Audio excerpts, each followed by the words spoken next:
ये सवाल अब पूरी दुनिया में उठ रहा है कि अचानक पश्चिमी देश फिलिस्तीन को मान्यता क्यों देने लगे। क्या वाकई नेतन्याहू की सबसे बड़ी हार तय हो चुकी है?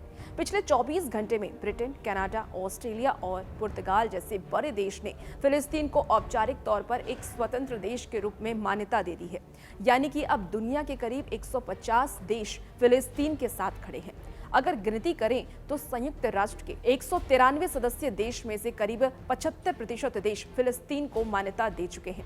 फिलिस्तीन को यूएन में अभी परमानेंट ऑब्जर्वर स्टेट का दर्जा मिला है, मतलब कि वो बैठकों में शामिल हो सकता है लेकिन वोटिंग का अधिकार नहीं है। लेकिन अब तस्वीरें बदल सकती हैं। फ्रांस के राष्ट्रपति इमैनुअल मैक्रो ने ये कहा है कि फ्रांस फिलिस्तीन को मान्यता देता है अगर शांति का रास्ता बनाना होगा, तो मैक्रो ने इसे हमास की हार बताया। उनकी बात पर जोरदार तालियां बजी और फिलिस्तीनी प्रतिनिधिमंडल ने खड़े होकर के इसका स्वागत किया। चीन और रूस तो पहले ही 1988 में फिलिस्तीन को मान्यता दे चुके हैं, यानी कि अकेला अमेरिका ही बचा रहेगा जिसने फिलिस्तीन को देश के तौर पर नहीं माना है। ब्रिटेन के प्रधानमंत्री ने साफ कहा है कि 2 राष्ट्र समाधान ही शांति का रास्ता है। पुर्तगाल के विदेश मंत्री ने भी यही कहा है कि स्थायी शांति के लिए फिलिस्तीन को मान्यता देना जरूरी है। लेकिन इस कदम से इजराइल पर दबाव और ज्यादा बढ़ गया है। गाजा में हो रही तबाही, भुखमरी और लगातार बमबारी से दुनिया की राय बदल रही है। अब हालात ऐसे हो गए हैं कि पश्चिमी देश भी चुप नहीं रह पा रहे हैं। इसी बीच नेतन्याहू भड़क गए और उन्होंने ये कहा कि फिलिस्तीन को मान्यता देना असल में आतंकवाद को इनाम देना है। नेतन्याहू ने साफ चेतावनी दी है कि जॉर्डन नदी के पश्चिम में फिलिस्तीनी देश कभी नहीं बनेगा। उन्होंने तो यहाँ तक कह दिया कि उनकी सरकार वेस्ट बैंक में यहूदी बस्तियों को दुगना करेगी। यानी कि फिलिस्तीन को मान्यता देकर के पश्चिमी देशों ने नेतन्याहू को सीधी चुनौती दी है। ब्रिटेन के विदेश मंत्री ने भी इजराइल को चेतावनी दी है कि अब अगर वेस्ट बैंक पर कब्जा करने की कोशिश की गई तो ये बर्दाश्त ही नहीं होगा।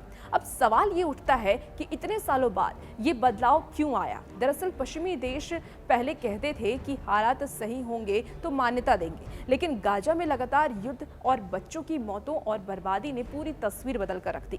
पश्चिमी देशों पर अब जनमत का दबाव है। ब्रिटेन और फ्रांस का फैसला इसलिए और अहम है क्योंकि ये सिर्फ यूरोप के बड़े देश नहीं हैं, बल्कि G7 और UNSC जैसे ताकतवर क्लब का हिस्सा भी है।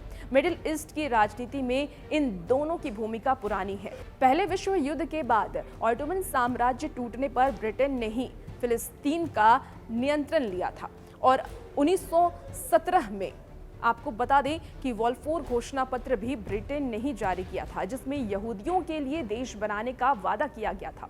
अब वही ब्रिटेन और उसके साथ खड़ा फ्रांस ये कह रहे हैं कि फिलिस्तीन को मान्यता देना जरूरी है।